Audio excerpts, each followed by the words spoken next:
Bueno, lo invitamos al doctor Francisco de Santibáñez a su conferencia. Francisco.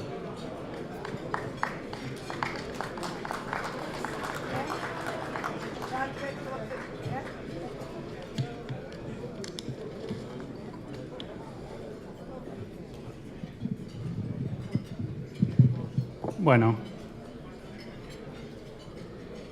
ante todo quiero agradecer a las autoridades del Rotary por invitarme, a algunos amigos rotarios que están hoy presentes acá para escucharme.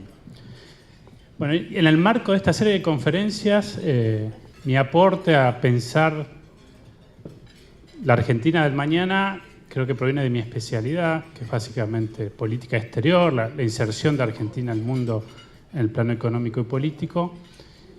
Y me voy a limitar a hacer 3 puntos centrales que después podemos discutir más en detalle. El primero es en qué mundo estamos, porque si no entendemos el mundo en donde vivimos, no podemos pensar cómo nos debemos insertar. El segundo punto es una evaluación breve de la política exterior argentina. Y el tercero es un poquito más a lo que son las causas de algunas de las dificultades que enfrentamos los argentinos. En cuanto al mundo en el que vivimos hoy en día, creo que todos somos conscientes que algo está pasando, que se están produciendo cambios de suma importancia. Tuvimos el Brexit, tuvimos la elección de Donald Trump como presidente de Estados Unidos, como primeros shocks que recibimos, al menos en Occidente, que nos llevó a tomar conciencia de que se está produciendo un cambio importante en el mundo. Y las primeras interpretaciones o explicaciones sobre lo que está pasando se basaron en el surgimiento de populismos de izquierda o derecha debido al descontento social, especialmente por motivos económicos. La desigualdad de ingresos, la crisis financiera del 2008, la inmigración a varios países occidentales. Mi tesis es distinta. Yo creo que lo que está ocurriendo, primero, en primer término, es un fenómeno global, no solo occidental, y es un fenómeno que más que económico tiene sus raíces en cuestiones culturales e identitarias. Este es un movimiento, el que domino conservadurismo popular, que reivindica ante todo a sus naciones y a las tradiciones. Es un movimiento que se opone en gran medida a las que consideran son élites distantes de los deseos y los intereses de sus pueblos, a las que muchas veces califican como multiculturales y liberales. Este es un movimiento conservador por los motivos que ya les expliqué, pero también es un movimiento distinto al conservadurismo que estamos acostumbrados. No es un movimiento demasiado organizado, es un movimiento con líderes que son ante todos políticos pragmáticos que se adaptan a los cambios sociales que perciben y tratan de representar esas novedades sociales. Acá no tenemos el tipo de líderes conservadores como Churchill, De Gaulle, con visiones claras sobre el futuro. Y cuando digo que es un factor más cultural que económico, lo digo porque es un fenómeno que se produce tanto en países que no han sufrido crisis económicas importantes en los últimos años, como China, Polonia o India, inclusive en países donde la diferencia de ingresos no ha aumentado, como es el caso de Rusia, Austria o Gran Bretaña. Los líderes que representan este movimiento tienen una serie de características. Reivindican la democracia. Lo que ellos dicen es que hay unas clases dirigentes que evitan que el pueblo gobierne directamente sus sociedades. Pero si bien si son democráticos, atacan en numerosas ocasiones las instituciones liberales que predominan en Occidente. Organizaciones no gubernamentales, la idea de la justicia autónoma, los medios de prensa y otra de las instituciones en las que nos hemos acostumbrado a vivir en Occidente. Este es un movimiento capitalista, profundamente capitalista, pero que desconfía en términos generales de la versión más sofisticada, más ambiciosa de la globalización, que es básicamente la libre circulación de bienes, servicios, personas e ideas en el mundo. Es un movimiento que defiende lo rural sobre lo urbano. Es un movimiento que defiende, como ya mencionó, la religión y se opone al Estado secular. La familia, comunidad básica de la sociedad. Y en términos de comunicaciones, en términos políticos, también representan en la forma una novedad. El uso de las redes sociales, la llegada a apuntar a un público joven desde partidos de derecha, como demuestra el fenómeno Bolsonaro, con una cuota importante de éxito. Y brevemente, esta es una realidad que ya tiene lugar en Estados Unidos, que es la novedad más importante porque al ser la principal potencia del mundo, da legitimidad y cobertura a esta nueva generación de líderes, especialmente si consideramos que Estados Unidos es el país que creó muchas de las instituciones liberales que gobiernan el mundo actual. El fenómeno de Trump ya es conocido por todos, pero es alguien que rompe con el establishment de Estados Unidos en ciertos temas claves como son la inmigración, el comercio o las relaciones con Rusia. También es conocido el tema de Gran Bretaña, en donde la percepción de los líderes de este movimiento y de gran parte de la sociedad fue de una desconfianza de las élites liberales que ellos ubican en Bruselas, en la Unión Europea, y que los llevó a producir un cambio de suma importancia y esperados por pocos. El conservadurismo liberal en Europa tiene una gran influencia y ya es gobierno en ciertos países. Este es el caso de Italia, en donde la coalición del Movimiento de 5 Estrellas y de la Liga tienen un discurso que se asemeja mucho a lo que les vengo comentando. Lo mismo en Austria, con Sebastian Kurz. Pasa en Europa Occidental, en países donde no son gobiernos, pero tienen gran influencia. En Alemania, el primer partido de la oposición, el Partido Nacionalista de derecha, que sigue estos lineamientos. Pasa en Francia con la familia Le Pen. Pasa en Hungría y Polonia, donde los gobiernos se declaran abiertamente liberales. En el caso de Viktor Orbán, se define a la suya una democracia cristiana y no una democracia liberal. Pero también pasa en países que no estamos acostumbrados a catalogar de esta manera o encasillar en este movimiento. Este es el caso de China. Fue el propio Partido Comunista que entendió que había un descontento social de importancia y empezó una racia política, en parte, una serie de procesos judiciales que llevaron a prisión, en un proceso que se clamó de la lucha contra la corrupción, a varios líderes del Partido Comunista, y en donde el mito movilizador de China dejó de ser el comunismo para convertirse en el nacionalismo Han y en el confucianismo. Pasa en India con Narendra Modi, que es un nacionalista hindú que se opone a lo que se considera que son las élites liberales y cosmopolitas del Congreso Nacional Indio. Pasa en Turquía con Erdogan, y al igual que el caso de Putin en Rusia, comenzaron siendo líderes reformadores, especialmente en el plano económico, más cercanos al liberalismo. Pero rápidamente, yo creo, por una cuestión pragmática y de entender el nuevo fenómeno, cambian sus posturas, se acercan a las iglesias ortodoxas en el caso de Putin y al Islam político en el caso de Erdogan. Pasa en Israel. En parte pasa ahora en América Latina, que esta es la novedad. Y lo hacen en parte, yo creo, de la mano de las iglesias evangélicas que están jugando un rol cada vez más importante en la política de América Latina, defendiendo, como lo hicieron y lo hacen en Estados Unidos, cercanos al Partido Republicano, valores tradicionales y una lucha con lo que consideran que es la corrupción en las clases políticas. Esto se vio en las elecciones de Colombia, de Chile, donde las iglesias evangélicas jugaron un rol importante. Se vio en Costa Rica, en donde un candidato evangélico conservador estuvo al punto de ganar las elecciones. Y se ha dado, acá por supuesto tenemos gente que sabe más de Brasil que yo, pero parte del fenómeno de Bolsonaro se explica por el accionar de las iglesias evangélicas, un discurso de recuperar la grandeza nacional de Brasil, y se repiten muchos de estos temas que he mencionado. Ahora, el tema central para entender cómo nos afecta a los argentinos, en parte, es si este es un fenómeno meramente doméstico, es un fenómeno que modifica el tablero internacional, las relaciones entre los países. Y yo creo que sí, que hay dos efectos que esto ya está teniendo en el mundo. El primero es un debilitamiento del multilateralismo. Y esto es así al ser estos nuevos líderes nacionalistas, al impulsar este movimiento del nacionalismo, naturalmente desconfían de organismos internacionales que tienen como función limitar la autonomía de las naciones para alcanzar un mayor grado de colaboración.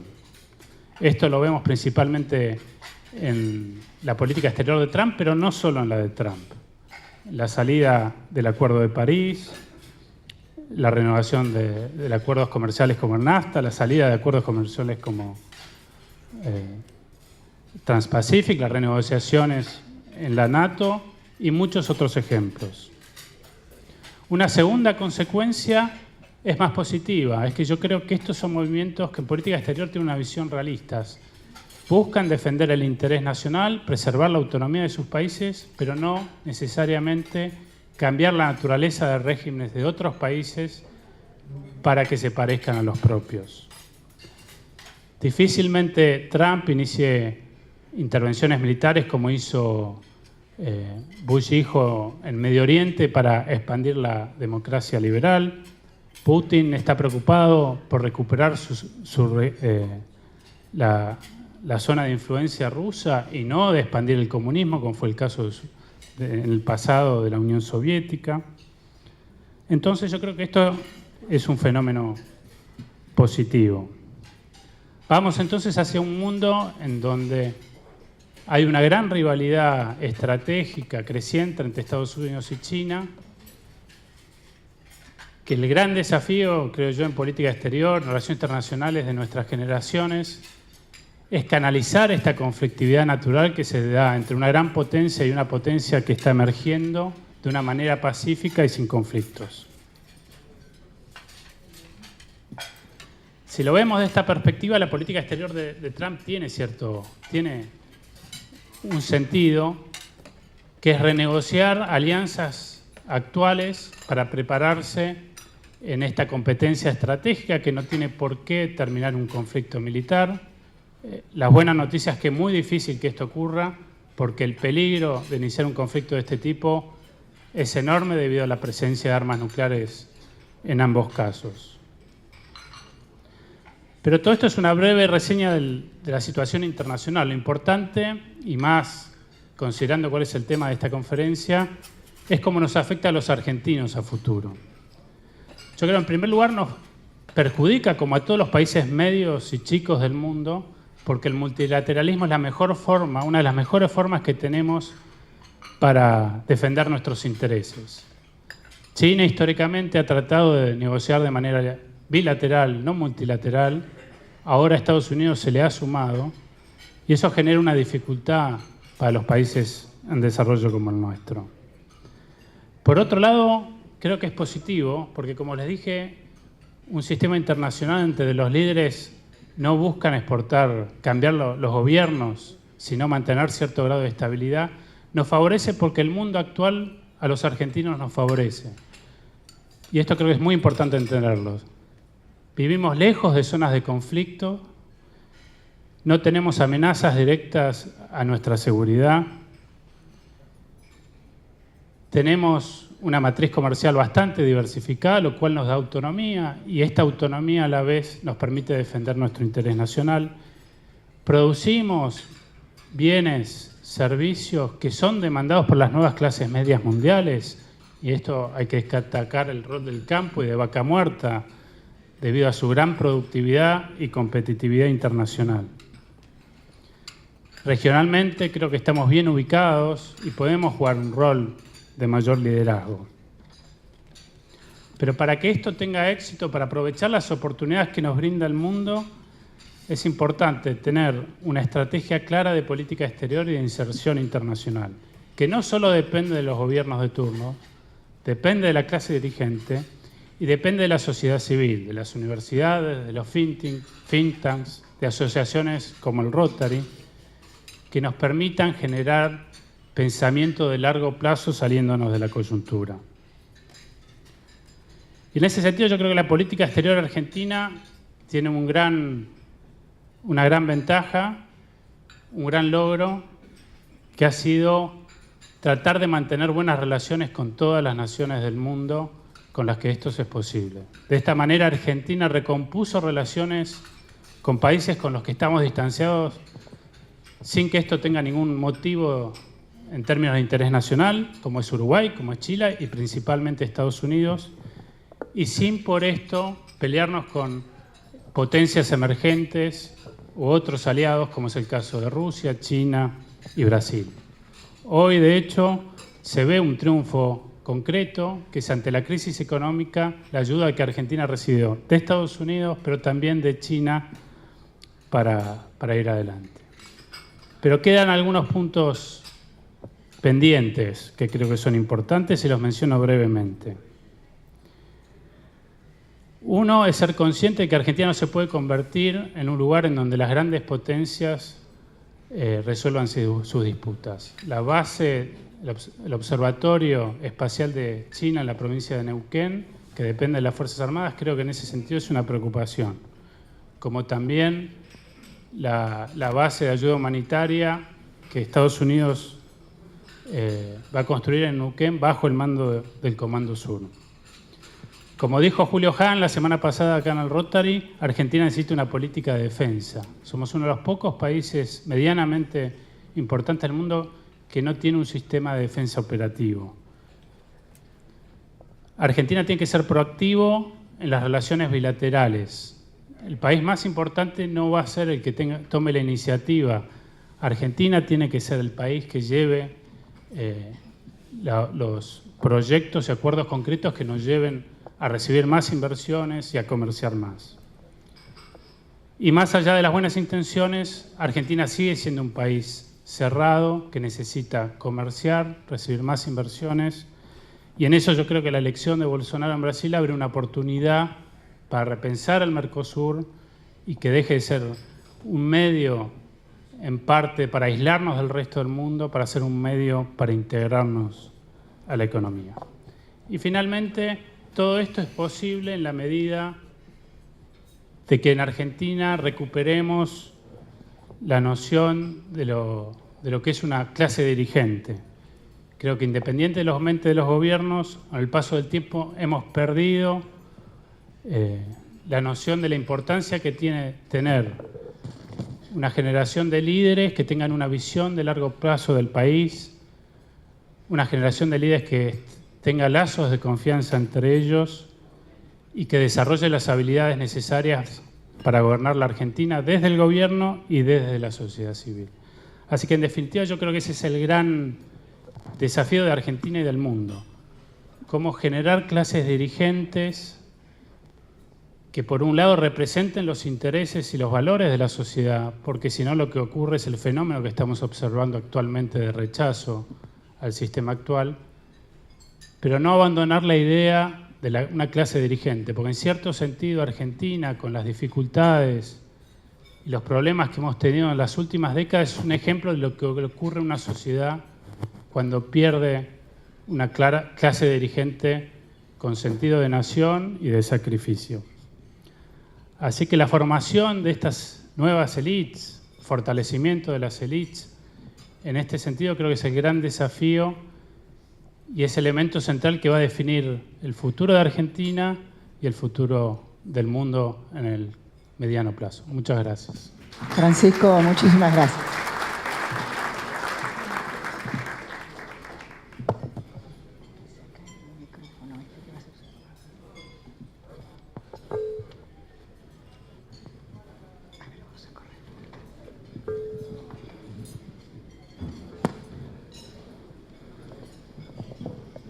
Bueno, no tenemos demasiado tiempo para las preguntas, pero hay una que se repite, Francisco. ¿Cómo crees que la futura presidencia de Bolsonaro va a afectar la relación entre Argentina y Brasil y su economía? Sí, yo creo, en términos generales, la presidencia de Bolsonaro es una oportunidad, una amenaza, dependiendo de cómo lo entienda nuestra dirigencia y las acciones que tome. En el plano político, parte de la estrategia argentina actual en política exterior y de las ventajas que Argentina está obteniendo vienen de la relación con los Estados Unidos, que es por una cuestión estratégica de Estados Unidos que necesita apoyar, necesita que le vaya bien a un país como Argentina, que ha salido, lo que podemos definir un populismo de izquierda, de manera democrática hacia otro tipo de administración, y se da en un contexto en que tanto Brasil y Chile y México estaban debilitados debido a las crisis internas. Ahora esto cambia, con el nuevo presidente de México y de Brasil, la estrategia argentina puede tener un inconveniente. Económicamente, si tiene éxito el programa de Bolsonaro, en parte va a desviar posiblemente algunas inversiones que van a venir a Argentina, pero creo que es una gran oportunidad en el sentido que nos permite reformular la estrategia económica de inserción argentina y Brasil del mundo hacia una estrategia de mayor apertura e integración económica, siendo que somos dos de las economías más cerradas del mundo. ¿Crees que la política exterior argentina estaba preparada para este triunfo de Bolsonaro? Porque no estuvo demasiado preparada para el triunfo de Trump en su momento. ¿Repite el mismo error o crees que sí había una advertencia de lo que podía pasar en Brasil? Bueno, yo creo que el error en el caso de la elección de Estados Unidos fue apostar públicamente por la candidatura de Hillary Clinton. Ese error no se cometió en el caso argentino, que en general, independientemente de cuál es el candidato, un país no se puede pronunciar a favor de otro país. Y esto depende de la estrategia del gobierno de inserción internacional y la comprensión del fenómeno Bolsonaro, ¿no? Y acá repito lo que contaba, yo creo que es un fenómeno económico, pero también es un fenómeno cultural. Es importante entender cuáles son las bases de poder de Bolsonaro para predecir cuál puede ser su política exterior, las iglesias evangélicas, las Fuerzas Armadas, el campo, etcétera. Yo creo que esto sí requiere, no sé si el gobierno tiene actualmente, pero sí requiere un análisis muy sofisticado de lo que está pasando en Brasil y en el mundo, porque lo que pasa en el mundo explica lo que está pasando en Brasil. Bueno, acá hay una pregunta que me dice, voy a tratar de interpretarla. Hablaste de la autonomía de la Argentina y la pregunta es, ¿cómo se puede hablar de autonomía si tuvimos que recurrir al Fondo Monetario Internacional? Bueno, sí.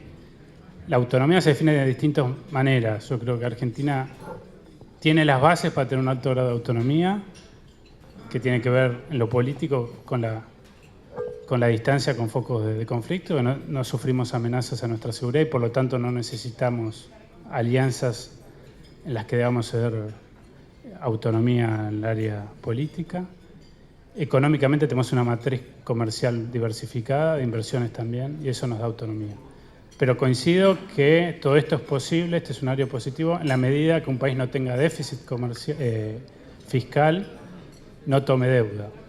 Porque de una u otra manera, la deuda externa te vuelve vulnerable al que termina siendo el prestamista. O sea, en términos de política exterior argentina, reducir el déficit fiscal y reducir la deuda debe ser una prioridad.